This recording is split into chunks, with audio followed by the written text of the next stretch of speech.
Na počatku najnovše emisiji Dobri večer Vojvodino hodni ste opatriť zabavno edukatívnu robotňu za djeci, kotra pošvecena Veljkej noci.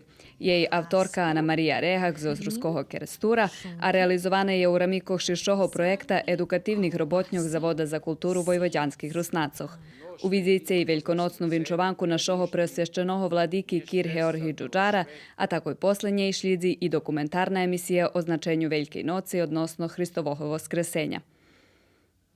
U ostatnjej časti emisiji uvidíte jakše Stefan Bojko zo Zverbasu i popri počeškoscoh u rozvoju, bori zo šitskima životnima spokusami i jagi nadalje ostava optimista.